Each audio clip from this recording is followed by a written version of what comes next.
Vincent Malloy is 7 years old. He's always polite and does what he's told. For a boy his age, he's considerate and nice. But he wants to be just like Vincent Price.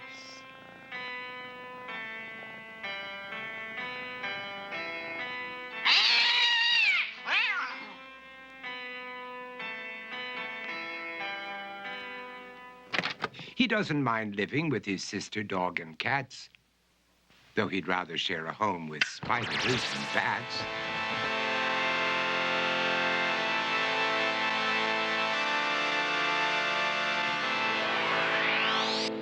There he could reflect on the horrors he's invented and wander dark hallways alone and tormented.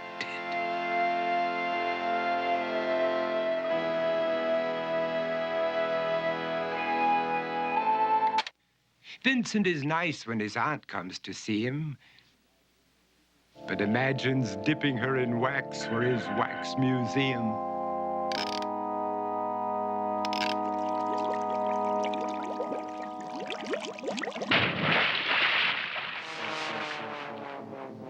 He likes to experiment on his dog, Abercrombie, in the hopes of creating a horrible zombie. So he and his horrible zombie dog could go searching for victims in the London fog. His thoughts, though, aren't only of ghoulish crime. He likes to paint and read to pass some of the time. While other kids read books like Go, Jane, Go, Vincent's favorite author is Edgar Allan Poe. One night, while reading a gruesome tale, he read a passage that made him turn pale. Such horrible news he could not survive, for his beautiful wife had been buried alive. He dug out her grave to make sure she was dead, unaware that her grave was his mother's flower bed. His mother sent Vincent off to his room. He knew he'd been banished to the Tower of Doom, where he was sentenced to spend the rest of his life alone with the portrait of his beautiful wife. While alone and insane, encased in his tomb, Vincent's mother burst suddenly into the room. She said, "If you want to, you can go out and play. It's sunny outside and a beautiful day."